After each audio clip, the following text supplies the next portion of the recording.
You sleep rather soundly for a murderer. That's good. You'll need a clear conscience for what I'm about to propose.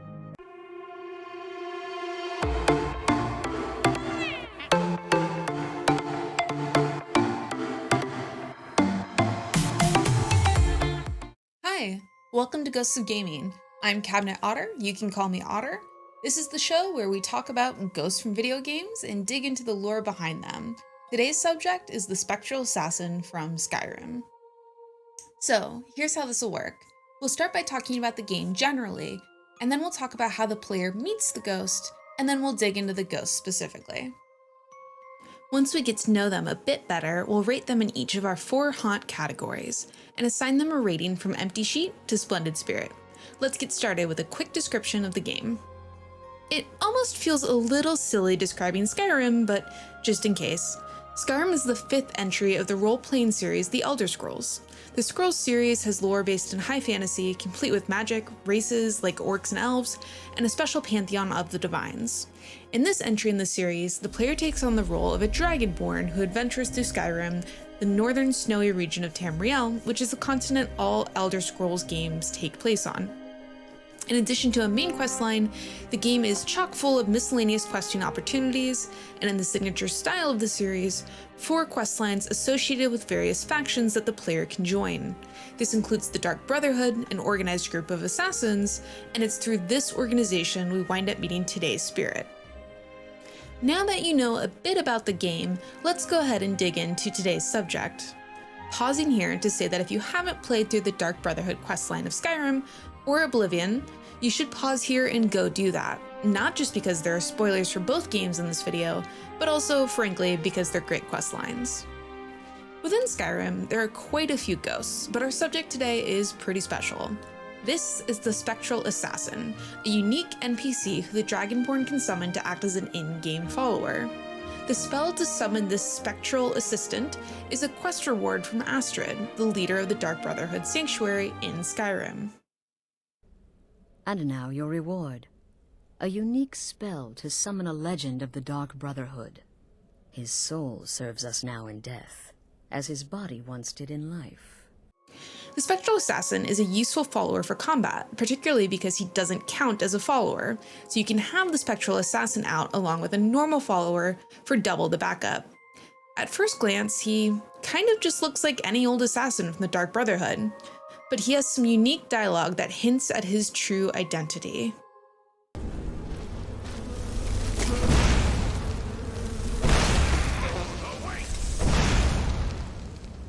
Have you heard the tale of Matthew Bellamont and the great treachery of Jaden Hall? Killboy's mother, and vengeance festers in the sun.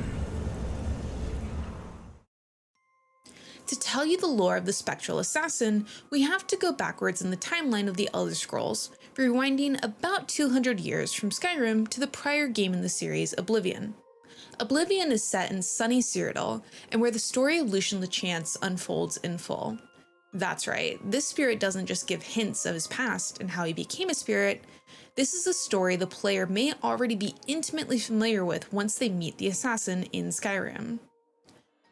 As the player journeys through Cyrodiil, if they commit a murder, so not killing a bandit who attacks them or defending themselves from a wandering highwayman, but just straight up cold-blooded murder, the next time they sleep, Lucian LeChance will visit.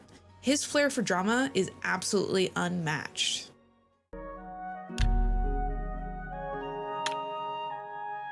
You sleep rather soundly for a murderer. That's good. You'll need a clear conscience for what I'm about to propose. In due time, dear child. In due time. First, an introduction. I am Lucian LeChance, speaker for the Dark Brotherhood. And you are a cold-blooded killer, capable of taking life without mercy or remorse. The Night Mother has been watching, and she is most pleased. And so, here I am. I come to you with an offering, an opportunity to join our rather unique family. Then heed my words, for I will not repeat them. On the green road to the north of Breville lies the Inn of Ill Omen. There you will find a man named Rufio. Kill him, and your initiation into the Dark Brotherhood will be complete. Do this, and the next time you sleep in a location I deem secure, I will reveal myself once more, bearing the love of your new family. Excellent. Now please, accept this token from the Dark Brotherhood. It is a virgin blade, and thirsts for blood. May it serve your endeavors well. Now, I bid you farewell. I do hope we'll meet again soon. Your path is clear. Send Rufio to his death, and the Dark Brotherhood will embrace you as family.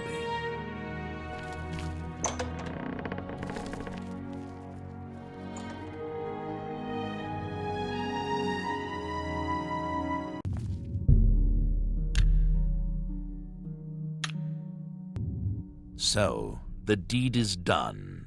How do I know this? You will find that the Dark Brotherhood knows a great many things, for you are now part of the family. As a speaker of the Black Hand, I directly oversee a particular group of family members. You will join that group and fulfill any contracts given. You must now go to the city of Cheydinhal, to the abandoned house near the eastern wall, into the basement, and attempt to open the black door. You will be asked a question. Answer thusly. Sanguine, my brother. You will gain entrance to the sanctuary. Once inside, speak with Ochiva. We must now take our leave of each other, you and I. Upon agreeing to join the Brotherhood, which is done by accepting and carrying out a contract on the life of an old man, you're sent to the sanctuary in Cheydinhal to meet your new family of fellow assassins, who are excited to welcome you into the fold. Speaking to them about LeChance yields insights into this mysterious recruiter. He's a violent and ruthless assassin, of course, but also apparently fully embraces the family values of the Dark Brotherhood. His duties with the Black Hand keep him very busy, so he trusts me to keep the sanctuary in order. I welcome you to our family and this sanctuary. May you find yourself at home here in the loving embrace of Our Lady, the Night Mother. Ochiva and I have known Lucien since we were hatchlings. He is the one who trained us in the way of the Shadow Scale and is like a father to us. Welcome to the family. I'd hug you, but Ochiva told me not to. I once saw Lucien deal with an insubordinate brother, someone who had broken the tenets. It took me a week to get the blood off my boots. Welcome, dear sister. So good to finally meet you. I hope you're getting along all right. If you need anything at all, you need only ask. I will always think of Lucien LeChance as my savior. When he found me, I was living in a gutter, an inch away from death. I owe him everything. From there, the player rises through the ranks of the Dark Brotherhood through an incredibly fun questline. I can't overstate how fun these assignments are and how much I recommend playing through this questline. After completing quite a number of contracts, the player is told by Sanctuary Leader Ochiva that Lucien has sent for them specifically. We read his sealed instructions to discover that he wants us to visit his personal sanctuary at an abandoned fort outside of the city of Cheydinhal. Ah, Assassin, I must speak with you. It is quite urgent. A sealed letter just arrived from a Dark Brotherhood courier. I recognize this type of parcel. It contains sealed orders. It's addressed to you from Lucien LeChance. You must open these sealed orders immediately and follow their instructions to the letter. It would seem the Black Hand itself has a task for you. As could be expected of any master assassin, Lucian's home is chock full of traps and undead defenders. When you reach Lucian, he has chilling news. The Dark Brotherhood has a rat among the ranks. You're not under suspicion, as your recruitment was too recent, but to rid the Brotherhood of the threat, Lucian asks you to complete a terrible ritual called Purification. Listen well, child of Sithis. You have been chosen to perform the ancient rite known as Purification. Everyone inside the sanctuary must die. You must break one of the tenets you have sworn to uphold. I know, this is an unexpected turn of events, but drastic measures must be taken. Ochiva, Vicente Valtieri, Antoinetta Marie, Gogran Grobalmag, Talendril, Mirage Dar, and Tainava. All these family members must die.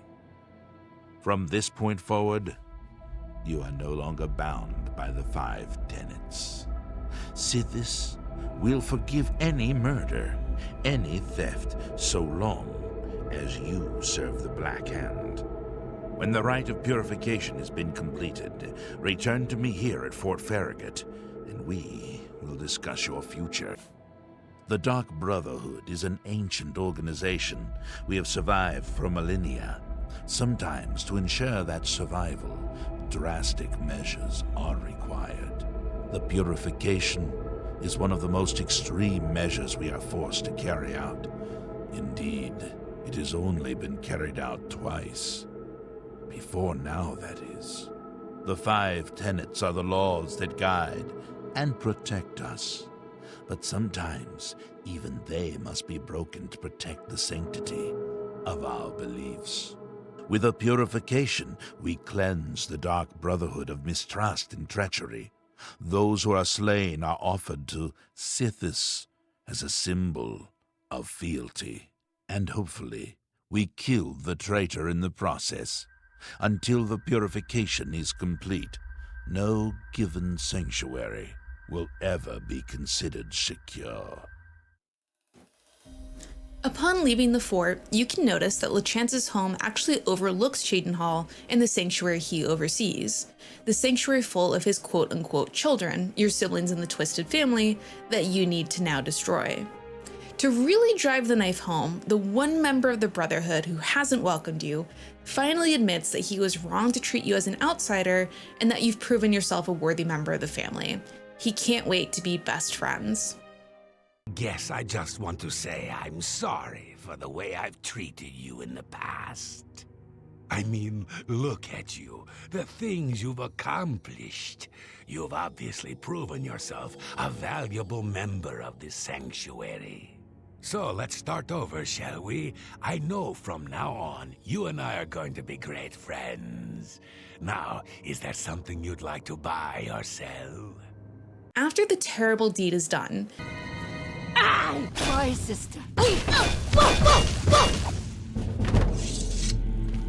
you return to LeChance, who rewards you with an undead steed, Shadowmere. Shadowmere also makes an appearance in Skyrim. From here on out, you're his personal assassin, a talon on the end of the finger of the Black Hand, the 4 speakers and 1 listener who lead the entire Dark Brotherhood. The listener is able to receive instructions from the Night Mother herself, the spiritual leader of the organization who acts as a conduit to Sithis, and the speakers communicate those orders to the rank and file of the Brotherhood, like you. Lucian says you won't meet in person again, but he'll be sending regular instructions via dead drops, hidden locations where he can leave instructions as well as your rewards. The Black Hand is the Dark Brotherhood's ruling council. That hand consists of 4 speakers and 1 listener, 4 fingers and a thumb, as it were. This you already know. What is not commonly known among our family members is that the Black Hand employs a few additional numbers. As every hand has fingers, does not every finger have a nail, a claw, a talon? Every finger of the hand every speaker has such a nail. These are the silencers. Each speaker employs his or her own private assassin to extend their reach and strike forth as necessary. Acting as the personal silencer of LeChance, your actions ramp up in violence as Lucian gives you more and more challenging contracts to complete. Your targets include a powerful wizard, hunting down an entire family, and facing talented warriors armed with unique weapons.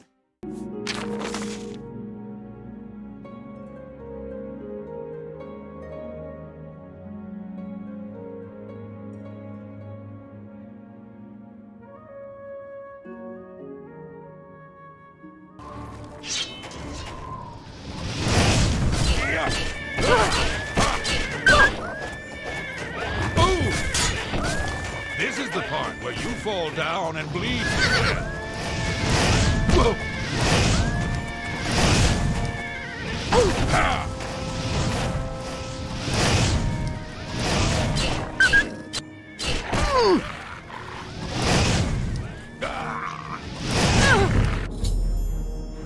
Everything is going swimmingly as even these more challenging contracts fall to your blade, until everything goes very, very wrong.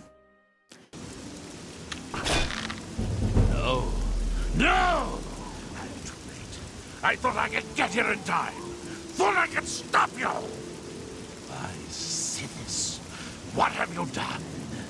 What madness has claimed you? You have betrayed me. You have betrayed the Dark Brotherhood. Why? I am here to end your miserable life. But I can see the confusion in your eyes. You have no idea what I'm talking about, do you? Your first dead drop contract, you carried that out, killed Celadine. After that, you eliminated the Draconis family, as ordered. Then, betrayal. Your dead drops went unvisited. Your targets ignored. Instead, you have been systematically killing off all of the members of the Black Hand. Jagasta, Shaliz, Uvalovani, Havelstein, Horglaud, speakers and silencers all, and Ungalu, the listener himself. Oh dear. It turns out that your slaughter of everyone in the Cheydinhall Sanctuary was entirely unnecessary, as the traitor is still at large and has been intercepting your dead drops with Lucian. They have been using you for their own treacherous ends, and those recent kills you've gotten haven't been targets that someone else has requested a contract on. They've been high-ranking members of the Black Hand itself, including the person you just killed, who happens to have been the listener. You remember, the listener is the only person who can hear the instructions of the Night Mother. Yep, that's who you just killed. The more astute among you may have noticed that something changed between dead drops. Dead drop 1 and 2 are in Lucian's handwriting, which is simple and clear. And there's actually a clear change in handwriting on dead drop number 3. This is a great little detail I never noticed on my first few playthroughs, but I'm really glad I caught it this time. Lucian tells you that you're still in the clear, as the Black Hand believes him to be the traitor. They're hunting him down to exact their revenge. He's going to head into hiding while you hunt down the real traitor, which you promptly head off to do by intercepting a naive elf who is hired by a creepy man to leave new dead drop instructions. You head to where the elf says the creepy man lives, the cellar of a nearby lighthouse, and, well,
It's obvious that whoever lives here is not in their right mind. The bodies of both human and animal victims are strewn about the space in various stages of decay. In the back room, we find a pretty disturbing vignette, a decapitated head on a makeshift altar.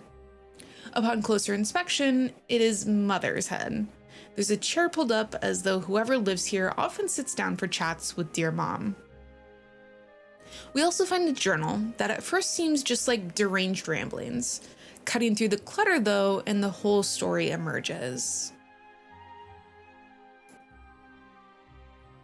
This traitor has been within the Dark Brotherhood for years, biding his time and planning his revenge. His motivations track back to his childhood, when his father took out a contract on his mother's life with the Dark Brotherhood. When the assassin arrived, the child hid under the bed but witnessed the decapitation of his mother.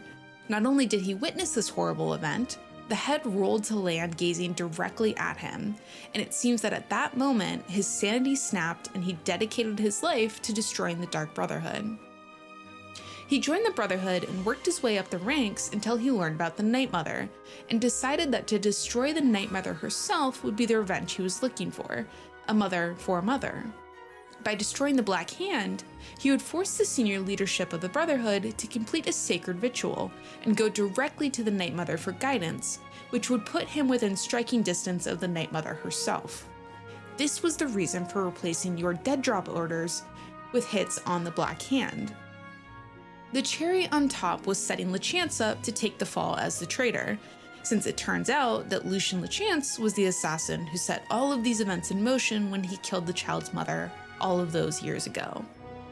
The player scurries off to tell LeChance about what we've learned, but sadly we're too late. The rest of the Black Hand has tracked down LeChance and exacted their terrible vengeance on who they believe to be the traitor. Silencer, at last you've arrived. Fear not, for the crisis that has threatened the Dark Brotherhood has finally come to an end. I am Arquin, speaker for the Black Hand. As you can see, we have dealt with the betrayer, Lucien LeChance. No longer will you serve as his puppet. Greetings, fellow speaker. Greetings, speaker. Most of my time is now spent on administrative duties. I have not had blood on my hands in far too long. Killing LeChance was pure ecstasy. Sithis is master. All hail the Dread Father. May we forever serve the Night Mother. Our troubles are almost at an end, sister. Soon, the four of us attacking him in unison was as graceful and beautiful as a ballet. The flashing of steel, the spraying of blood. The first time I played through this questline, this moment genuinely caught me by surprise and was shocking and upsetting. This is someone who brought you into the Dark Brotherhood, and because of you and your actions, he's been slaughtered by the members of the order that he's served his whole life. Not just slaughtered, but tortured, mutilated. It was a moment that really shocked me and something that I'll absolutely never forget. The Black Hand members celebrate their victory over the supposed traitor LeChance and promote the player to Lucien's role of speaker. While they believe the threat of the traitor has passed, they acknowledge that the order is in bad shape. Most of the high-ranking leadership is dead, including the listener. You know, the only person who can hear the Night Mother. The real traitor is still alive and his plan is working. The Black Hand plans to go through with the ritual to consult the Night Mother.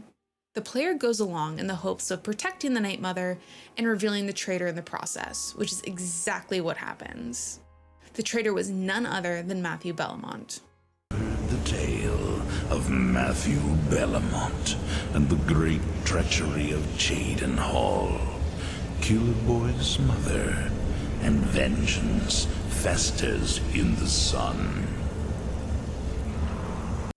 So, that leads us back to Skyrim and the Spectral Assassin we're able to summon, who is clearly Lucian LeChance, still serving Sithis in death as he did in life. Being able to come full circle with this character who seemed larger than life in Oblivion was a special treat in Skyrim for players who had previously played Oblivion. Now that we know the history of Lucian and how he became our Spectral Assassin in Skyrim, let's rate him on our spook scores and see where he stacks up. First up, the scare scale. Frankly, Lucian was a lot scarier in life than he is in death, so if we're just looking at him from a fear factor, he's not only pretty chill, he's literally on your side. He's comforting, not scary, so he only gets a 1 out of 5 on this particular criteria. The origin story of Lucian really broke my heart the first time I played through Oblivion as a kid. Not just his story, but the whole questline, because it includes the slaying of everyone in the Cheydinhal Sanctuary. Nowadays, there's mods that just let you warn all your friends, and then they come back in a few days, instead of having to go through the terrible act of killing them all.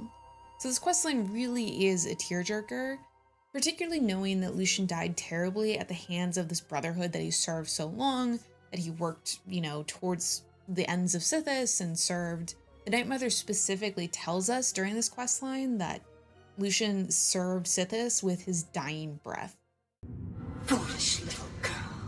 Lucian LeChance served Sithis till his dying breath. I guess, in a sense, the Spectral Assassin then is a happy ending for Lucian. He gets to eternally serve the Dark Brotherhood and Sithis by being a sidekick to generations of assassins. Still though, the origin story is pretty sad, so 4 out of 5 on that scale. When it comes to style, I'm sorry, but having one of the most badass assassins in the history of Tamriel rolling around as your buddy is amazing. He just walks around saying cool shit like this. Do you feel it? Magic. Deep and ancient. It resonates from the college like the beating of a heart. That's the essence of the Dark Brotherhood in this game series to me. Lucian had a flair for the dramatic both before and after death. 5 out of 5 on style.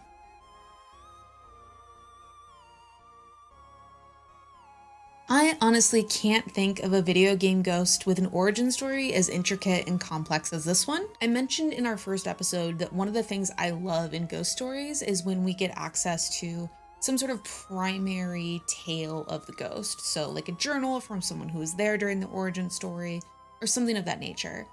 This is like that times 1,000 because it's something that you actually got to play through and experience firsthand. And you got to be a critical part of that story and then close that loop with meeting the Spectral Assassin in Skyrim. For those of us who played Oblivion before playing Skyrim, the moment where we meet Lucian LeChance in Skyrim, you realize who the Spectral Assassin was amazing. It was like having an old friend return from the grave to go adventuring with you once more through Tamriel. Nothing can top that experience, so this gets a solid 5 out of 5 on substance.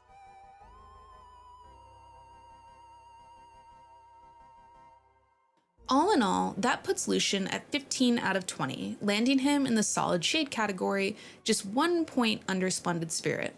As much as I want him to be in that last category since he's a personal favorite of mine, the complete lack of scariness knocks him out of the running despite his overabundance of style and feels. Well, that's the story of the Spectral Assassin from Skyrim, aka Lucian LeChance from Oblivion. If you think I fudged his scores too much just because he's a personal favorite of mine, let me know in the comments below. If you also had a great time with Spectral Assassin in Skyrim, also let me know in the comments below. I hope to see you next month for our next Ghosts of Gaming video, and in the meantime, happy hauntings! Hey, it's me, Cabinet Otter. Thanks so much for watching. If you liked this video, please give it a thumbs up, subscribe if you want to see more, or come hang out with me live on Twitch. See you soon!